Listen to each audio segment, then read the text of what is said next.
Alhamdulillah ketemu lagi dengan kita dari PMR SMK Negeri 7 Purworejo. Kita akan belajar bersama tentang hukum kepribadian internasional.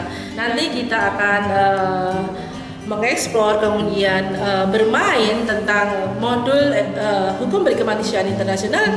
Kita fokuskan di bab 1, yaitu tentang perspektif kemanusiaan, yang di situ nanti adalah akan membahas tentang martabat manusia yang pertama. Kemudian ada konsep bystander, itu seperti apa. Kemudian yang ketiga adalah konsep tindakan kemanusiaan. Kemudian yang keempat adalah dilema. Kemudian sebelum kita nanti akan mengeksplor hukum berkemanusiaan internasional, kita juga kemarin sedikit ada yang bertanya, apa sih Bu perbedaan antara hukum berkemanusiaan internasional dan juga hak asasi manusia? Oke, di sini akan saya sampaikan bahwa hukum berkemanusiaan internasional itu adalah hukum perang atau hukum internasional, kajian hukum internasional yang tertua. Kemudian kalau hak asasi manusia itu kajian hukum internasional juga, tetapi masih lebih mudah. Kemudian kalau HAM itu diterapkan di suatu negara yang pada masa damai, tidak terjadi konflik. Kemudian kalau hukum berkemanusiaan internasional itu diterapkan pada masa sengketa bersenjata. Kita bisa melihat di negara-negara yang berkonflik, misalnya ada Rwanda, kemudian Kamboja, kemudian Yugoslavia, itu adalah penerapannya hukum berkemanusiaan, menerapkan hukum berkemanusiaan internasional. Kemudian persamaannya adalah sama-sama memberikan jaminan kepada orang per orang. Kemudian kalau HAM itu adalah individu sebagai subjek hukum yang bersifat aktif. Tetapi kalau dalam hukum berkemanusiaan internasional adalah sebagai objek perlindungan hukum. Kemudian hak asasi manusia itu menjamin penghormatan dan kebebasan setiap orang akan terlindung dari penyalahgunaan kekuasaan. Biasanya adalah orang-orang yang berkuasa di sebuah negara tersebut. Kemudian kalau hukum berkemanusiaan internasional itu memberikan perlindungan dari ancaman dan bahaya yang timbul karena sengketa bersenjata atau karena perang saudara biasanya di dalam sebuah negara tersebut. Kemudian mekanisme penegakannya melibatkan lembaga peradilan nasional kalau itu hak asasi manusia. Tetapi kalau hukum berkemanusiaan internasional itu melibatkan adalah peradilan nasional juga, kemudian negara peserta konvensi Jenewa dan juga ICRC. Semua kita nanti akan mempelajari khususnya pada kesempatan ini adalah tentang ekspor hukum berkemanusiaan. Nanti kita akan mengekspor modul di bab 1. Bab 1 itu tentang apa? Perspektif kemanusiaan.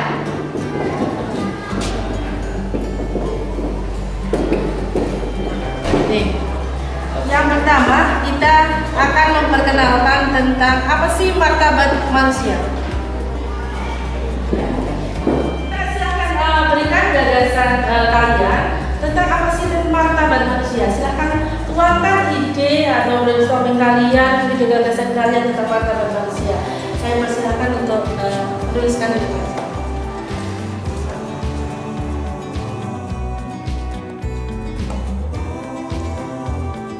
Semuanya ada beberapa ide atau gagasan kalian tentang martabat manusia itu seperti apa. Tetapi paling nggak kalian sudah sedikit di sini memahami apa sih martabat manusia. Oke, kita bahas bersama-sama tentang martabat manusia, yaitu tingkatan harkat kemanusiaan dan kedudukan yang terhormat dari seorang manusia.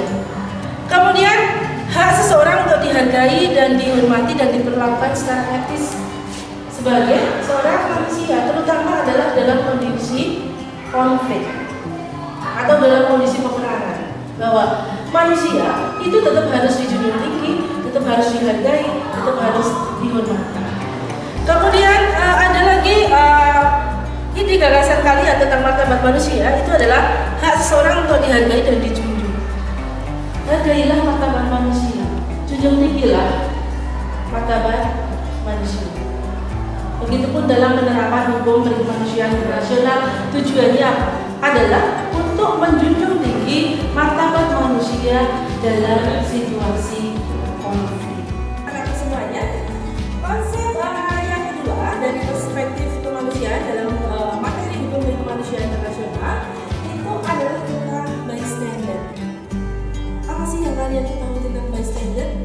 Coba kita tuangkan ide gagasan kalian tentang konsep bystander itu seperti apa. Silakan ide kalian dan gagasan kalian, tuangkanlah di sini. Nanti kita akan diskusi bersama-sama tentang apa itu bystander dalam perspektif kemanusiaan.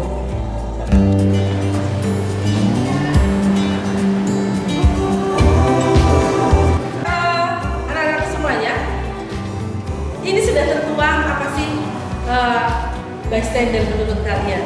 Dari ide kalian dituangkan di sini. Bystander itu apa?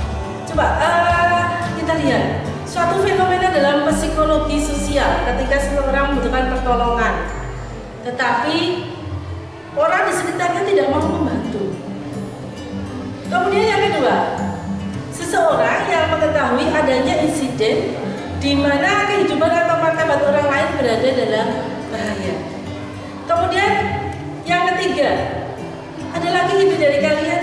Bystander itu adalah saksi mata kejadian perang. Tidak ada yang salah dari ide kalian semuanya. Saya yakin bahwa kalian sedikit banyak sudah mengetahui bystander itu apa. Kita akan memasuki konsep yang ketiga dalam perspektif kemanusiaan, yaitu tentang konsep tindakan kemanusiaan. Di sini Ibu juga akan menggali ide atau gagasan kalian mengenai konsep tindakan kemanusiaan itu seperti apa. Kemudian nanti kita cari kesimpulannya. Saya yakin kalian sudah sedikit banyak sudah memahami tindakan kemanusiaan itu seperti apa sih. Seperti itu. Oke, sekarang Ibu kasih kesempatan, silahkan untuk maju ke depan untuk mengemukakan ide dan gagasannya. Persilakan.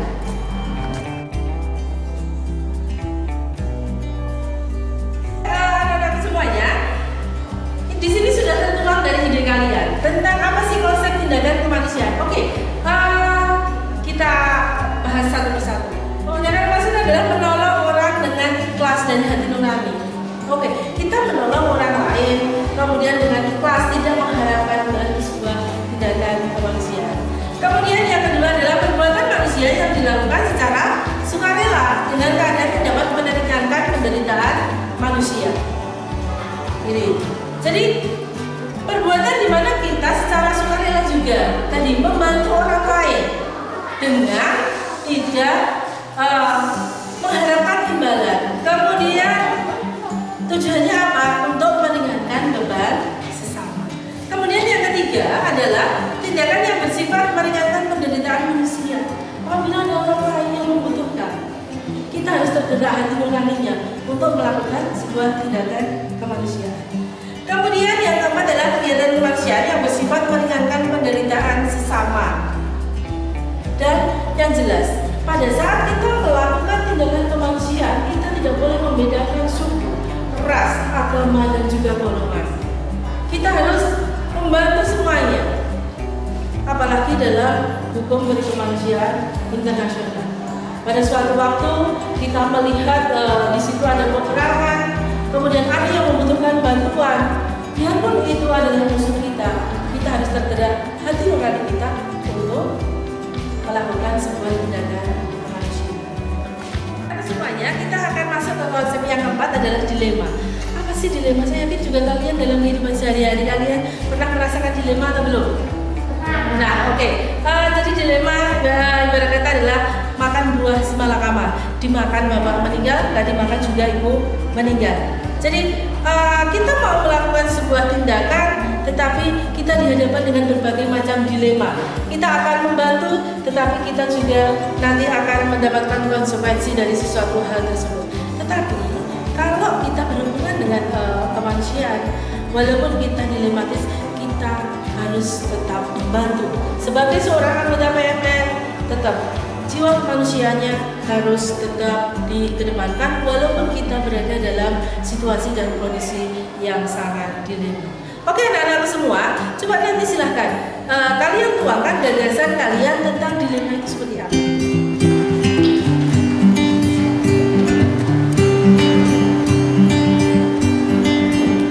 Terima kasih anak-anak semuanya, kalian sudah menuangkan ide atau gagasan kalian tentang dilema. Jadi mungkin dilema yang kalian hadapi di rumah atau mungkin dalam kehidupan sehari-hari, atau mungkin pada saat kalian harus melakukan sebuah tindakan kemanusiaan, kalian menghadapi sebuah dilema. kalian mau mundur, tetapi juga kalian harus ada konsekuensinya. Kalian maju, ada konsekuensinya juga. Itu yang dinamakan dilema. Oke, kita lihat satu persatu ide dari kalian mengenai dilema. Yang pertama adalah situasi sulit yang mengharuskan orang menentukan dua pilihan yang berbeda. Jadi situasi di mana ada dua pilihan, A dan B. Apa yang harus saya pilih? Tetapi kalau kalian pilih A, ada konsekuensinya juga. B, ada konsekuensinya juga. Sehingga suatu hal yang sangat dilematis. Kemudian yang kedua adalah sesuatu yang dimana kita merasakan kebimbangan. Bimbang antara maju mundur, melakukan tindakan kemanusiaan atau tidak, atau mundur tidak melakukan tindakan kemanusiaan tapi melihat suatu hal yang di depan mata kita seperti itu. Kita harus lakukan. Kemudian suatu keadaan yang dihadapi, ada dua pilihan, bagaikan buah si malakama. Kemudian kondisi seseorang yang sulit untuk memilih dan tindakan atau keputusan pada saat kejadian berlangsung. Ada sebuah kejadian dalam peperangan, musuh kita yang harus ditolong, tetapi pada saat kita mau menolong, kita berpikir itu musuh kita, apakah harus kita tolong? Padahal dia secara kemanusiaan sangat membutuhkan pertolongan. Tetapi kalau kita tidak melakukan pertolongan, itu bertentangan dengan hati nurani kita. Kemudian perasaan yang bingung, ini adalah sebuah kebingungan, sebuah kebimbangan dari kita. Kemudian situasi sulit yang mengharuskan orang menentukan dua pilihan yang membingungkan. Itu. Jadi mana yang harus kita pilih, mana yang harus kita lakukan. A dan B masing-masing mempunyai sebuah konsep. Yang selanjutnya nanti kita akan mengangkat beberapa kisah dari belahan dunia internasional. Yang di situ anak-anakku nanti akan saya berikan lembar siswa. Yang di situ kalian nanti akan memerankan sebuah drama, sebuah peristiwa yang di situ kalian nanti akan melihat berbagai macam peristiwa. Kemudian kalian akan tahu bagaimana sih seorang bystander dalam peristiwa-peristiwa tersebut. Kemudian tindakan kemanusiaan apa yang akan dilakukan, kemudian dilemanya seperti apa dan sebagainya. Jadi silakan. Nanti akan saya bagi kelompok menjadi 4 kelompok. Kemudian nanti kalian silakan berdiskusi memerankan peran masing-masing sesuai dengan tema yang ada dalam lembar siswa tersebut. Nanti yang kelompok pertama di sini adalah dengan lembar siswa dengan kisah yaitu seusai pertempuran. Kemudian yang kelompok 2 di sebelah sana yaitu lembar siswa dengan tema selangkah demi selangkah. Kemudian yang selanjutnya adalah kelompok 3 di sebelah sana, yaitu kisahnya sendirian di bangku sekolah. Kemudian yang kelompok 4 di sebelah sini, nanti kisahnya adalah seorang pedagang pemberani. Silakan saya berikan waktu kesempatan sekitar 15 menit untuk berdiskusi. Kemudian nanti silahkan maju berkelompok sesuai dengan kisah yang ada di lembar siswa. Hei, kalian di sini. Kamu tolong ambilkan makanan dan obat-obatan. Dan kamu tolong ambilkan ember dan kain. Cepat. Terima kasih Tuhan telah menemukanku. Apa yang Anda butuhkan? Oh Tuhan, tolonglah sekiranya Anda dapat menuliskan sebuah surat kepada ayah saya supaya dia dapat menghibur ibu saya. Dia menulis sebuah buku kecil yang berjudul A Memory of Solferino atau Kenangan dari Solferino. Elizabeth melihat kerumunan warga kulit putih yang marah.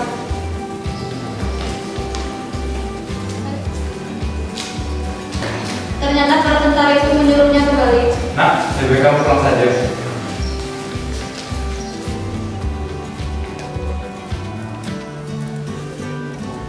Seseorang mulai berteriak, Gantung dia! "Gantung dia!"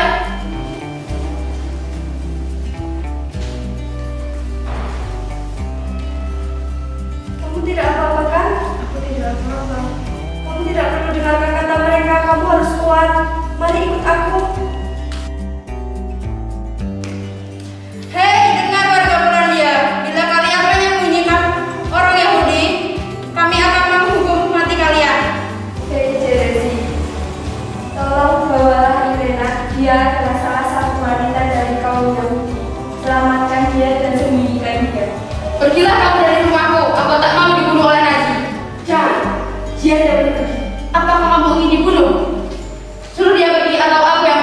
Tidak, dia tidak akan pergi. Dan aku tidak akan membiarkan dia pergi. Dengan jadi itu mau, aku bersumpah akan melaporkanmu kepada Nazi. Dengan apa kamu itu? Mengapa kau berani menyerahkan istrimu kepada Nazi? Entah apa yang ada di dalam pikiranmu dan istriku, sehingga kamu rela menyerahkan nyawamu hanya untuk perempuan yang tidak mengenal itu. Sungguh, aku takut kamu akan ditangkap oleh Nazi. Tenang, tidak akan terjadi apa-apa. Lihatlah, dahulu kita tidak akan terjadi apa-apa seperti ini, bukan? Ya, semoga aku akan selalu berdoa. Irene, bawa bayiku pergi. Biarkan aku yang di sini. Tapi jangan, aku tidak akan membiarkanmu pergi. Tenang, aku akan dari sini. Jaga anakku seperti anakku sendiri. Baiklah. Hei, kalian yang membawa bayi, masuklah. Ayo Kerja dia. anak drama ini lari menyelamatkan diri. Dia sampai di toko kecil yang ada di sudut jalan itu. Segera ia menjauhi dalam tokonya dan membiarkan anak itu masuk. Dia membiarkan anak itu bersembunyi dalam tokonya. Oke, anak-anak sudah selesai memerankan drama dari masing-masing kisah tersebut. Ada dari part sekarang akan membahas yang tentang kisah selangkah demi selangkah dulu. Kapan dan di mana peristiwa kisah selangkah demi selangkah? Di Polandia tahun 1942. Oke, bagus sekali. Jadi di Polandia tahun 1942. Berarti kalian benar-benar memahami, menghayati, membaca tentang kisah tersebut. Kemudian dengan cara bagaimana kehidupan atau martabat seorang terancam pada situasi dalam kondisi dalam kisah selangkah demi selangkah. Stefan diancam Ya. akan dibunuh oleh Nazi. Ya, jadi di situ adalah ada seseorang yang martabatnya terancam yaitu bernama Stefan. Dia terancam akan dibunuh oleh Nazi. Kemudian hambatan apa yang dihadapi oleh penolong? Siapa yang jadi penolong di situ? Stefan. Kemudian resiko apa yang akan diambil oleh Stefan? Akan dibunuh oleh tentara Nazi Nah. dan diancam oleh suaminya sendiri. Nah, itu adalah sebuah konsekuensi yang luar biasa. Pertama, dia menolong melakukan sebuah tindakan kemanusiaan, tetapi Stefan juga diancam dibunuh oleh suaminya sendiri dan juga oleh tentara Nazi. Sesuatu hal yang sangat dilematis. Seorang Stefan, dia mau melakukan sebuah tindakan kemanusiaan, dia akan membantu mengangkat martabat seseorang, akan tetapi ada suatu dilema, dia nanti akan dibunuh oleh tentara Nazi maupun juga oleh suaminya sendiri. Kemudian dalam kisah selangkah demi selangkah, siapa yang menjadi bystander? Stefan. Oke, yang menjadi bystander di situ adalah Stefan. Kemudian tekanan dan resiko apa yang dihadapi oleh bystander? Kehilangan bayinya. Stefan nanti akan kehilangan bayinya. Bagi seorang ibu, kehilangan bayi itu adalah suatu hal yang sangat luar biasa. Ibarat kata adalah kehilangan nyawa keduanya. Tetapi Stefan tetap dia, walaupun dalam posisi dilema, dia tetap melakukan tindakan kemanusiaan untuk mengangkat martabat manusia. Kemudian apa hasil dari tindakan bystander tersebut? Hasilnya apa? Bayi dapat diselamatkan dan dia dapat menawarkan dan dapat ikut kembali ke apartemen. Oke, alhamdulillah pada akhirnya bayinya bisa diselamatkan dan ikut kembali ke apartemen. Oke, yang selanjutnya, kelompok yang selanjutnya adalah kisah seusai pertempuran. Saya di sini, kita nanti di sini akan menelusuri tentang rantai konsekuensi. Jadi bagaimana kita menelusuri dari sebuah kisah pertempuran dari pertempuran Solferino? Apakah di situ semua orang itu membantu prajurit yang terluka? Ya, oke. Jadi di situ mereka juga tergerak untuk melakukan tindakan kemanusiaan. Tadi para perawat mereka membantu prajurit yang terluka. Mereka tidak memandang itu dari ras, suku, golongan manapun. Jadi tetap berdasarkan hati nurani, martabat manusia tetap kita tinggikan, yaitu untuk membantu dan menolong sesama. Siapa yang menjadi bystander dalam kisah seusai pertempuran? Henry Dunan. Oke. Jadi di situ ada bystander. Kemudian apa sih bystander itu? Bystander itu saksi mata dalam perang tersebut. Ya, saksi mata dalam perang tersebut dan orang yang berada dalam situasi dan kondisi yang ada di situ. Itu adalah dinamakan bystander. Oke, kemudian yang selanjutnya adalah kita akan membahas tentang rantai konsekuensinya. Jadi rantai konsekuensi dari kisah seusai pertempuran nanti adalah bermuara pada akhirnya terbentuknya palang merah dan bulan sabit merah di seluruh dunia. Itu semua berawal dari kisah seusai pertempuran yang terjadi di Solferino, Italia. Oke, untuk yang selanjutnya adalah tentang kisah sendirian di bangku sekolah. Awal mungkin ada yang dibully dan sebagainya karena belum punya teman dan sebagainya. Ada yang mesti duduk tersendiri, termenung karena dia belum punya teman. Apa sih yang kalian lakukan untuk membantu agar teman kalian itu menjadi lebih ceria? Hubungannya dengan peningkatan martabat manusia. Apa yang akan kalian lakukan? Apakah kalian ikut-ikutan menjauhi siswa tersebut? Tidak, menemani kemudian mengajak ngobrol. Itu sama aja bahwa kalian sudah melakukan sebuah tindakan manusia, kemanusiaan. Karena apa? Bahwa kita tidak boleh membuli teman kita, tidak boleh kemudian berteman itu pilih-pilih, kemudian mengucilkan teman kita sendiri dan sebagainya. Seperti itu. Kalian di sini bisa membayangkan betapa tertekannya seorang kulit hitam mau masuk ke sekolah yang mayoritas di situ kulit putih yang dijaga oleh banyak tentara. Martabat manusianya merasa terancam atau tidak? Iya, sangat terancam, sangat direndahkan. Siapa sih di situ yang menjadi bystander dalam kisah sendirian di bangku sekolah? Yang menjadi bystander adalah Grace Robb. Kemudian apa tindakan kemanusiaan apa yang dilakukan oleh Grace Robb? Dengan cara mengamankan Elizabeth dari tempat yang dilakukan akibatnya. Kita akan jadi dengan cara apa? Mengamankan Elizabeth dari tempat pembulian ke tempat yang aman. Agar Elizabeth itu bisa bersekolah di lingkungan orang kulit putih dengan nyaman. Dia bisa diterima. Kemudian martabat kemanusiaannya juga bisa naik, bukan direndahkan walaupun dia adalah seorang warga kulit hitam.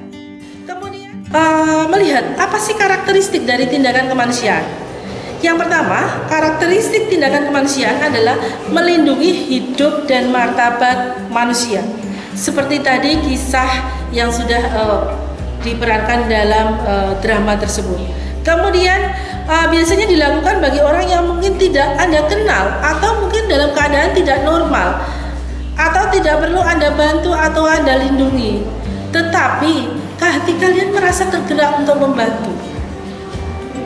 Misalnya seperti Henry Dunan melihat pertempuran Solferino, dia tidak kenal tentara-tentara tersebut, tetapi dia tergerak untuk membantu mereka. Henry Dunan itu dalam rangka perjalanan bisnis, tetapi di Solferino dia melihat pertempuran yang luar biasa.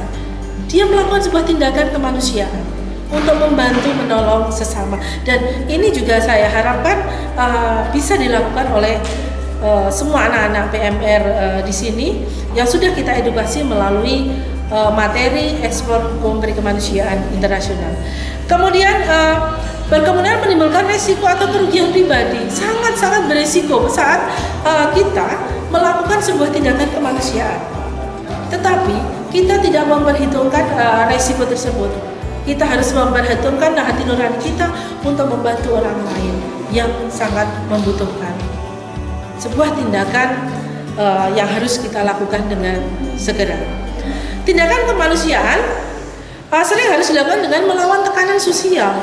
Jadi kita kadang membantu, tetapi juga kita akan tertekan. Tekanan sosialnya luar biasa, pasnya luar biasa. Tekanannya, kalau misalnya kita tidak kuat terhadap tekanan sosial tersebut, mungkin kita tidak akan melakukan sebuah tindakan kemanusiaan. Tapi kita harus tetap survive, melakukan tindakan kemanusiaan sebagai seorang anggota Palang Merah Remaja. Jadi kita akan masuk ke kisah yang selanjutnya adalah tentang pedagang pemberani. Siapa yang menjadi bystander di situ? Pemilik toko, bagus sekali. Jadi yang menjadi bystander di situ adalah pemilik toko. Jadi padahal pemilik toko itu dalam posisi dilema. Kenapa? Karena sekelompok remaja tersebut adalah pelanggan tetap di toko tersebut. Satu sisi kalau dia membantu remaja tersebut nanti dia akan kehilangan pelanggan. Tetapi di sisi yang lain ada martabat manusia yang harus dibantu di depan mata. Sekarang di sini Ibu akan memperkenalkan tentang dilema. Dilema itu apa? Dilema itu adalah bagaikan makan buah simalakama, dimakan meninggal, nggak dimakan ibu juga meninggal. Jadi kebimbangan. Kita harus memilih A, tetapi juga ada konsekuensinya. Memilih B juga ada konsekuensinya. Hubungannya di sini adalah dilema bystander. Situasi yang mengharuskan orang memilih dari sejumlah tindakan alternatif atau mungkin tidak berbuat apa-apa. Karena apa? Setiap konsekuensi dari pilihan tersebut memiliki kelebihan dan juga kekurangan. Semua kita akan membahas tentang martabat manusia. Apa sih itu martabat manusia? Harga diri atau kehormatan yang harus dijunjung dan dihargai. Oke, harga diri atau kehormatan yang harus dijunjung tinggi atau dihargai itu adalah sebuah martabat manusia. Semua manusia yang ada di dunia ini adalah martabatnya harus dijunjung tinggi, dihargai dalam kondisi apapun dan juga bagaimanapun. Kemudian setelah perang kita akan membahas tentang pengertian dari musuh. Apa sih musuh? Ayo, lawan. Terus apa lagi? Tandingan. Oke, lawan atau tandingan kita dan sebagainya. Dalam konflik bersenjata, apakah musuh itu layak untuk dilindungi? Layak kalau musuh tersebut dalam kondisi terluka atau tersakiti dan juga sudah menyerah. Kita orang sipil yang tidak bersenjata, orang yang tidak terlibat perang. Bagaimana orang sipil itu diperlakukan? Dilindungi. Kita harus dilindungi dalam konflik bersenjata. Apakah orang sipil pernah diserang dalam konflik bersenjata? Kita bisa melihat contohnya. Pada saat sekarang ini di mana? Israel dan Palestina. Kemudian sekarang kita akan melihat anak-anak dalam konflik bersenjata itu seperti apa. Kadang-kadang apa? Ada tentara anak. Apakah bisa diterima jika seorang anak menjadi tentara ikut berperang? Tidak diterima. Kemudian kita akan masuk ke kombatan terluka. Menurut kalian, saat kombatan musuh yang sudah terluka, musuh kita sudah terluka, apa yang kita lakukan? Apakah menganiayanya? Tidak. Oke, bagus sekali. Kita tidak boleh menganiaya, tetapi kita harus menolong.